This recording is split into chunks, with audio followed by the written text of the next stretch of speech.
네, 역대 최고 사전 투표율을 기록할 것인가 관심이 쏠리는 가운데 전국 투표소 곳곳에서 크고 작은 소란이 발생했습니다. 이준석 개혁신당 대선 후보의 TV 토론 발언에 대한 파장도 커지고 있는데요. 관련 내용 짚어보겠습니다. 오늘은 손수호 변호사와 함께합니다. 안녕하십니까? 네, 안녕하세요. 네, 자 사전 투표 첫날인 어제 신촌의 한 투표소에서 투표용지가 외부로 좀 반출되는 그런 일이 벌어졌어요. 어떤 일인가요? 네, 참 믿기 어려운 일이 벌어졌는데 예. 사전 투표 중에 관외 사전 투표 있지 않습니까? 이런 경우에는 신원 확인한 다음에 투표용지를 받고 또 회송용 봉투도 받습니다. 그런데 이렇게 용지를 받은 다음에 바로 기표를 해야 되는데요. 사실 사람이 많이 몰렸어요. 그러다 보니까 바로 기표를 하지 못하고 대기를 하게 된 거죠. 그런 상황에서 이제 안내를 받은 겁니다. 계속 대기를 해야 되니까 사람이 많고 결국은 건물 밖에까지 나와서 외부에서 기다리다 보니 결국은 이 투표용지가 외부로 반출된 거 아니냐 이런 지적을 피할 수 없게 된 건데요. 선관위는 이렇게 말했습니다. 당시 한 30-40명 정도가 30m 정도 밖에 줄을 섰다라고 밝혔습니다만 하지만 당시의 상황을 보면은 일부 이제 대기자들이 1시간 넘게 기다렸다 이런 얘기도 나오고 있고요. 그리고 또 심지어 투표용지를 받아든 다음에 계속 기다려야 되는데 야 이거 기다리는 차라리 밥 먹고 오자. 그래서 식사를 하고 왔다는 이야기도 지금 전해지고 있거든요.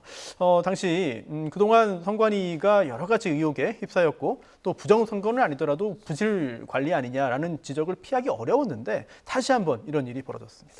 이 공직선거법에 따르면 그러니까 규정대로 하자면 원래 어떤 식의 규정 처벌 같은 게 있습니까? 네, 규정을 보면은 투표용지를 받은 다음에 바로 기표소로 들어가야 되고요. 네. 여기에서 기표한 다음에 투표함에 넣고 퇴장을 해야 이제 마무리가 되는 거죠, 절차가. 네. 그런데 이번 이 건에 대해서 여러 언론에서 질문을 했습니다. 그랬더니 선관위는 이 투표용지 외부 반출에 대해서 특별히 이 투표용지를 받은 다음에 투표소 밖으로 가지고 나가면 안 된다.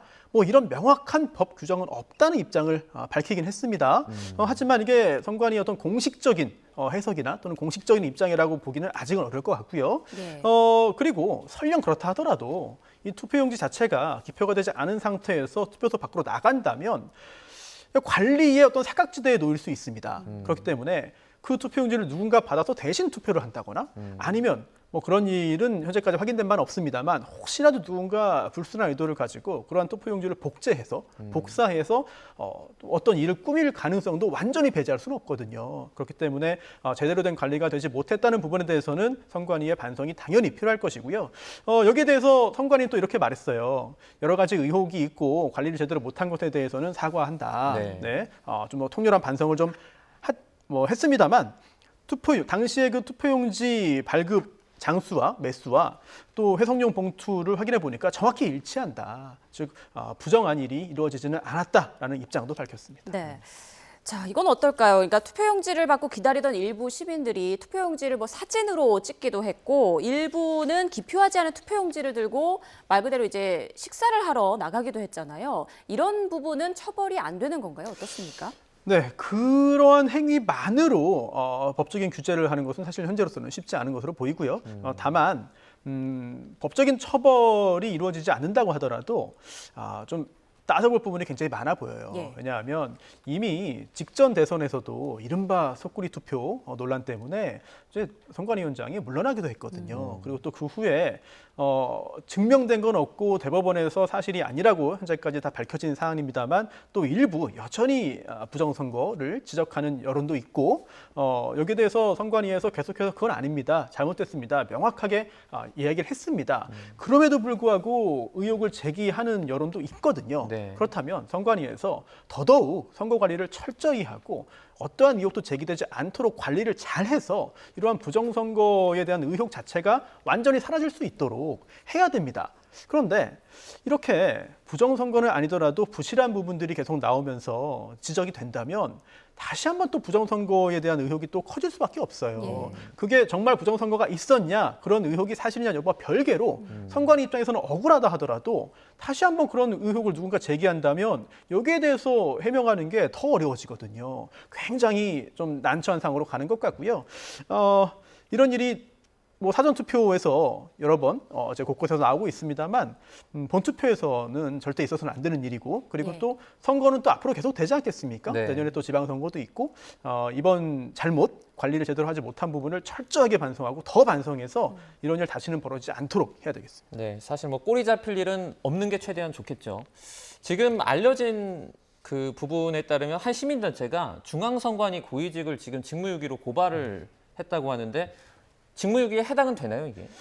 해당될 가능성이 사실 크지는 않습니다. 왜냐하면 직무유기죄는 공무원이 정당한 이유 없이 직무 수행을 거부하거나 또는 직무를 유기하는, 아예 하지 않는 걸 의미하거든요. 네. 그런데 지금 이제 중앙선관위의 고위 관계자들이 아예 어떤 직무를 하지 않겠다고 선언하거나 실제로 하지 않은 건 아닙니다. 즉 어떤 문제가 있다면 그런 부분들을 일을 제대로 하지 못했다는 지적은 가능해요. 하지만 이게 형사적으로 볼 때 직무유기죄에 해당하지는 않을 것으로 보이고요. 다만 이 직무유기죄로 고발을 함으로써 어떤 여러 가지 좀 문제를 지적하고 또한 제대로 앞으로 더 해달라라는 취지의 어떤 조치를 취한 것으로 보이는데요. 형사적으로 직무유기죄가 아니라 하더라도 이러한 여러 가지 지적에 대해서는 선관위에서 좀 깊게 좀 새겨들어야 될 것 같습니다. 네. 향후 수사 과정에서 쟁점은 뭐가 될까요? 지금 이 선관위 고위 관계자에 대한 어떤 고발이 본격적인 수사로 이루어지지는 않을 것 같아요. 왜냐하면 직무유기죄에 명백하게 해당하지 않을 것으로 보이기 때문에 일단 구체적으로 뭐 진행이 되지 않을 것으로 보이고요.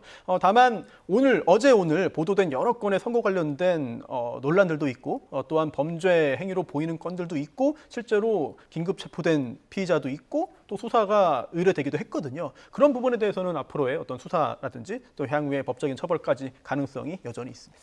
네, 이뿐 아닙니다. 투표에 중복으로 참여한 시민이 있다라는 그 신고가 접수돼서 지금 경찰이 수사하고 있는데 남편의 주민등록증을 이용해서 대리 투표를 한 뒤에 그다음에 본인의 신분증으로 다시 한번 중복 투표를 하려고 했다고 하는데 지금까지 저희가 말하던 것과는 좀 수위가 다른 것 같아요. 그렇습니다. 이 건은 만약 사실이라면 예. 명백하게 범죄이고 또한 형사처벌로 이어질 가능성이 매우 높습니다. 네. 우선 오후 5시에 어제 오후 5시쯤에 본인 신분증으로 투표를 시도했어요. 그런데 이거를 보고 있던 참관인이 수상하다라고 해서 경찰에 신고를 한 겁니다. 왜냐하면 이 여성이 그날 오전에도 한번 역시 그 기표소에 들어가서 투표를 했다는 거예요. 네. 그러면 아니 한 사람이 2번이나 하루에 투표를 했다면 이거 뭔가 이상하다라고 보아서 경찰에 신고를 했고요.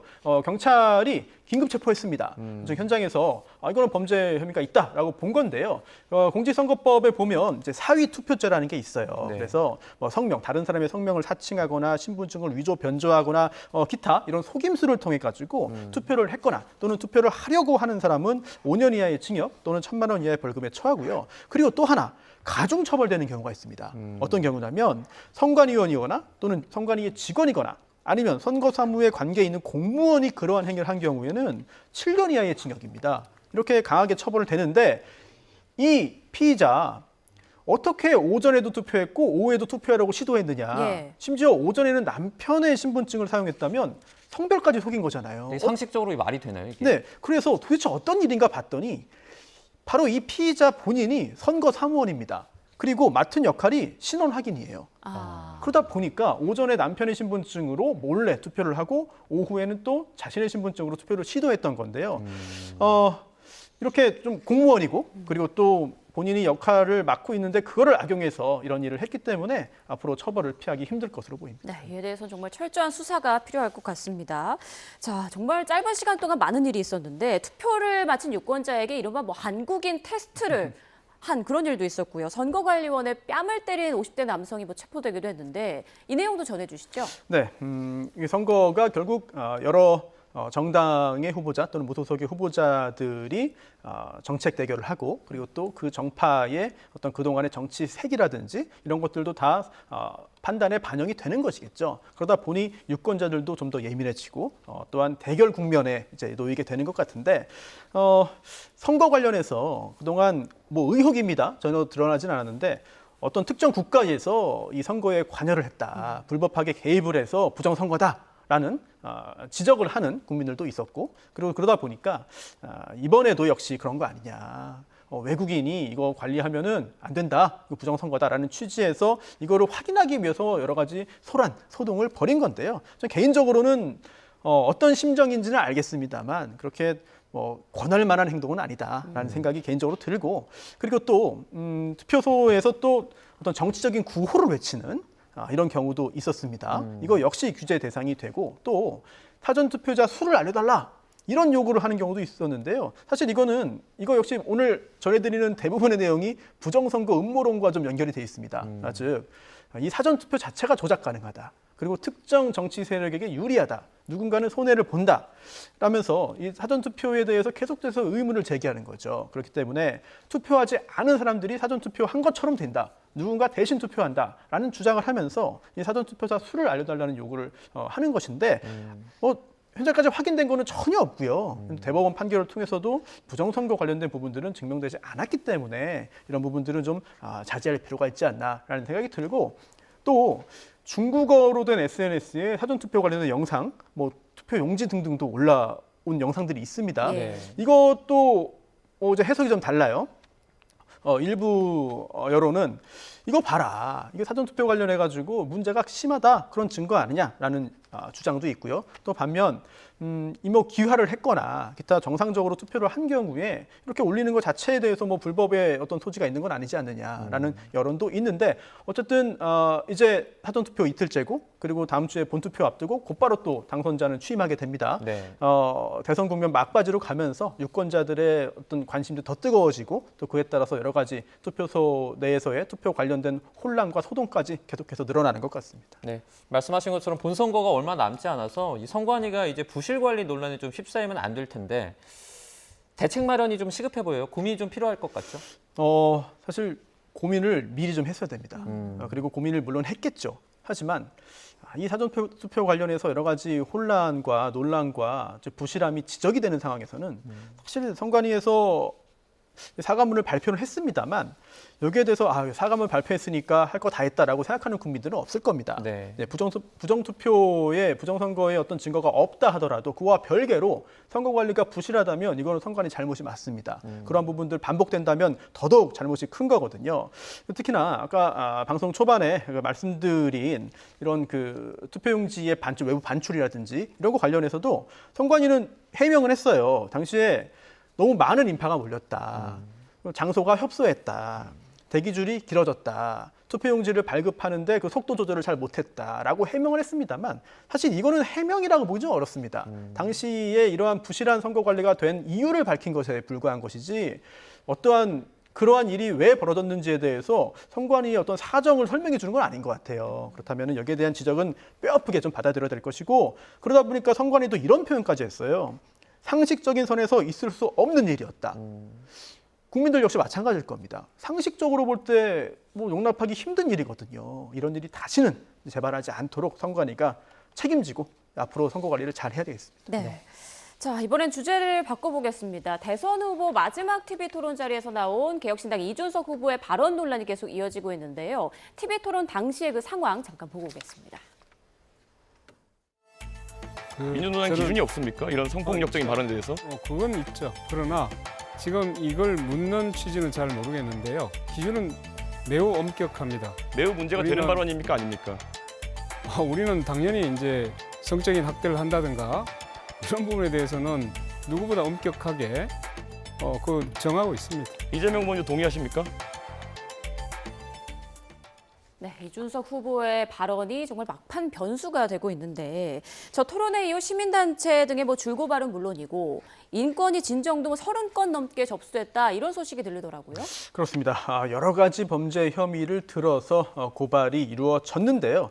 우선 정말 범죄로 볼 수 있느냐, 또한 처벌로 이루어질 수 있느냐 여부는 나중에 검토하더라도 일단 어떤 혐의를 들었다면 공직선거법상의 허위사실 공표입니다.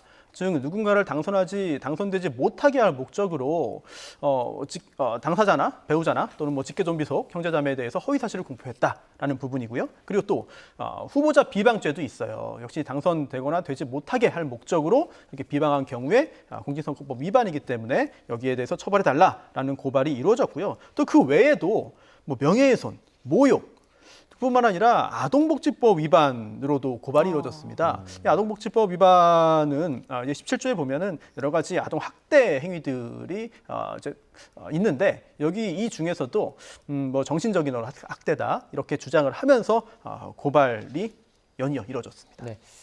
이준석 후보가 당시 이제 발언이 본인이 창작한 것이 아니다. 그 단계적인 검증이었다라고 주장하면서 범죄 일람표 이미지가 담긴 어떤 그것을 SNS에 공유하기도 했는데 일단 범죄 일람표는 어떤 걸 말합니까? 네, 이재명 후보의 아들이 이제 행위를 해서 유죄가 됐다 이런 주장인데요. 그러면서 보통 어떠한 범죄를 저지르면 수사를 받고 검사가 공소 제기를 합니다. 네. 그러면 재판으로 넘어가서 이제 법정에 출석을 해서 재판을 받고 만약에 유죄라면 유죄 판결을 선고받게 되는 것이죠. 그런데 상대적으로 가벼운 범죄의 경우에는 재판 없이 절차가 끝나는 경우가 있습니다. 이걸 약식 기소라고 하는데요. 네네. 검사가 약식 기소를 한 거예요. 그래서 약식 기소를 하면 이제 법원이 받아본 다음에 정말 이거는 재판 없이 그냥 벌금형 선고해도 되겠다라고 판단을 하면 약식 명령을 내립니다. 이러한 약식 명령이 나가면 이제 피고인이 받은 다음에 정식 재판을 청구하면 다시 원래로 돌아가서 우리가 알고 있는 그러한 형사 공판이 열립니다. 예. 네. 하지만 정식 재판을 청구하지 않고 수용을 하면 이의 제기를 하지 않으면 그대로 확정이 되거든요. 그래서 이런 절차를 거치게 되는데 이때 SNS를 통해서 공개된 것을 보면은 국회 제출용이라는 게 표기가 되어 있잖아요. 이제 검사가 약식 기소를 했는데 그 약식 기소를 할 때 어떠한 행위로 처벌해 달라라는 그런 내용들이 쭉 담깁니다. 네. 그런데 여기에서 문제가 됐던 것은 총 4건의 어떤 음란한 문헌을 공공연하게 전시했다 이런 혐의였거든요. 그런데 이게 총 4건인데 이거를 공소사실에다가 쭉 다 적기는 약간 좀 효율적이지 않은 부분이 있어요. 그래서 이런 경우에 그 4건이 어떤 거냐를 뒤에 묶어서 뒤로 빼서 목록만 만들어 놓은 겁니다. 그래서 이걸 범죄 일람표라고 하죠. 즉 여러 건의 범죄가 이제 순차적으로 또는 반복해서 이루어지는 경우에 이런 것들을 목록으로 만들어 놓는 건데 이러한 범죄 목록에 범죄 일람표에 어떠한 행위에 어떠한 글을 썼는지가 나와 있고 이런 것들을 공개함으로써 이재명 후보에 대한 어떤 도덕적인 또는 이재명 후보 아들에 대한 도덕적인 비판과 공격을 한 것으로 보입니다. 그런데 그 다른 사람의 범죄 일람표를 SNS에 공개적으로 이렇게 게시하는 것은 법적으로 문제가 안 되나요? 어떻습니까? 만약 아주 평범한 경우에 일반적인 사람들 사이에 이런 일을 했다면 이 부분은 형사처벌 가능성이 매우 높죠. 네. 해서는 안 되는 일이고 다만 굉장히 특수한 경우이긴 합니다. 즉 지금 현재 대선 국면이고 그리고 또 후보자 개인은 아니더라도 후보자와 아주 가까운 사람의 어떤 도덕성이라든지 이런 것들을 검증하고 공개하고 평가를 받도록 하기 위해서 다소 무리한 측면이 있습니다만 여러 가지 비판이라든지 역풍을 감수하고 이런 행동들을 한 것으로 보여요. 즉 애초에 토론 과정에서 여러 가지 현재 대부분의 여론의 어떤 그 질타를 받는 행위를 했기 때문에 발언을 했기 때문에 그 발언 후에 그냥 수용하는 것이 아니라 뭔가 그래도 그게 이유가 있었다, 맥락이 있었다, 사정이 있었다. 뭐 애초에 우리가 하려고 했던 것은 이것이다라는 것을 보여주기 위해서 다소 무리한 측면이 있더라도 이렇게 계속해서 이어나가는 것으로 보입니다. 민주당은 이준석 후보의 주장이 그러니까 사실과 어떤 허위 사실이 교묘하게 섞여 있다라는 주장이거든요. 그러면서 이제 법적 책임 져라 이렇게 말을 하고 있는데 이건 어떤 내용입니까? 네, 토론 과정에서 뭐 많은 분들이 굳이 언급을 하지 않더라도 네네. 어떤 발언이 있었는지는 다 아실 겁니다. 그런데 이게 정확하지는 않다는 거예요. 즉, 잘 보면은 일부 사실, 진실과 허위 사실이 섞여 있다. 그렇다면 전체적으로 볼 때는 명백한 허위의 사실을 공표한 것이다 라고 보는 것이죠. 즉 하나하나 따져보면은 뭔가 좀 정확하게 일치하지는 않는다. 이걸 알면서도 한 거 아니냐라는 취지의 주장을 민주당 측에서는 하고 있습니다. 그에 대한 법적인 책임을 물리겠다는 것인데요. 여기에 대해서 이준석 후보 측은 또 반박을 하고 있습니다. 뭐 이제 남성 여성 관련해서 굳이 그렇게 따질 게 아니다. 어찌 보면 이거 하나로 다 묶여 있는 거 아니냐라는 것이고요. 또 어떤 질문을 먼저 던진 다음에 답이 나오면 거기에서 후속 질문을 하려고 했던 건데 이걸 가지고 왜 문제 삼느냐라는 입장을 밝히고 있습니다. 네, 알겠습니다. 이준석 후보도 이제 허위 사실을 유포한 사람들에게 그걸 사과하지 않으면 민영사상 대응에 나서겠다 이렇게 또 밝힌 상황인데 앞으로 이 문제는 어떻게 해결이 될지 좀 지켜봐야겠습니다. 지금까지 손수호 변호사와 함께했습니다. 고맙습니다. 네, 고맙습니다. 고맙습니다.